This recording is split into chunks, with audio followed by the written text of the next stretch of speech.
Assalamualaikum warahmatullahi wabarakatuh. Perkenalkan, nama saya M. Saiful Muarif untuk NIM C0B023 023.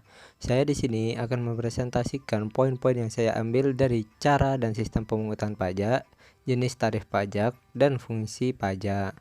Nah, yang pertama ada cara dan sistem pemungutan pajak.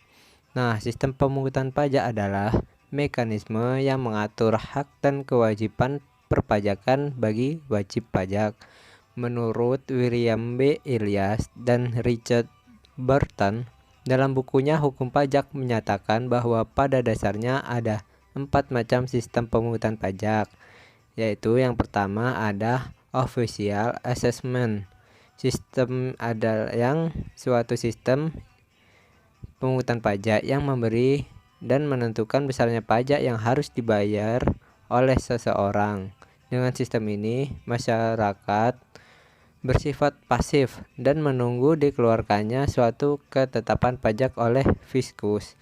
Yang kedua ada semi self assessment, yaitu suatu sistem pemungutan pajak yang memberi wewenang pada fiskus dan wajib pajak untuk menentukan besarnya pajak seseorang yang terutang. Dalam sistem ini, setiap awal tahun pajak, wajib pajak menentukan sendiri besarnya pajak yang terutang untuk tahun berjalan yang merupakan angsuran bagi wajib pajak yang harus disetor sendiri. Nah, yang ketiga ada full self assessment system, yaitu suatu sistem pemungutan pajak yang memberi wewenang penuh kepada wajib pajak untuk menghitung, memperhitungkan, menyetorkan, dan melaporkan sendiri besarnya utang pajak. Dalam sistem ini, wajib pajak yang aktif sedangkan fiskus tidak turut campur dalam penentuan besarnya pajak yang terutang seseorang. Yang keempat ada withholding system, yaitu suatu sistem pemungutan pajak yang memberi wewenang pada pihak ketiga untuk memotong ataupun memungut besarnya pajak yang terutang. Pihak ketiga yang telah ditentukan tersebut selanjutnya menyetor dan melaporkannya kepada fiskus. Pada sistem ini, fiskus dan wajib pajak tidak aktif. Fiskus hanya bertugas mengawasi saja pelaksanaan pemotongan atau pemungutan yang dilakukan oleh pihak ketiga. Nah, selanjutnya yang kedua ada tarif pajak. Nah, tarif pajak adalah nominal pajak yang harus dibayarkan oleh wajib pajak atas benda atau jasa yang terbebani pajak. Biasanya, besaran tarif pajak ditentukan menggunakan rumus presentase. Artinya, nominal tarif pajak yang dibebankan kepada wajib pajak adalah sekian persen dari total harga objek pajak. Untuk dapat menghitung besarnya pajak terhutang yang harus dibayar oleh wajib pajak. Nah, selanjutnya yang ketiga ada fungsi pajak.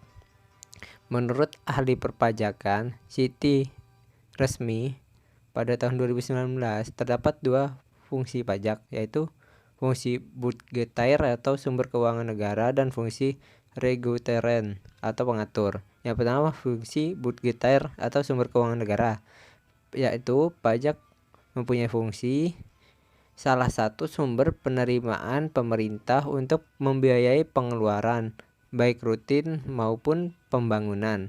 Sebagai sumber keuangan negara, pemerintah berupaya memasukkan uang sebanyak-banyaknya untuk kas negara.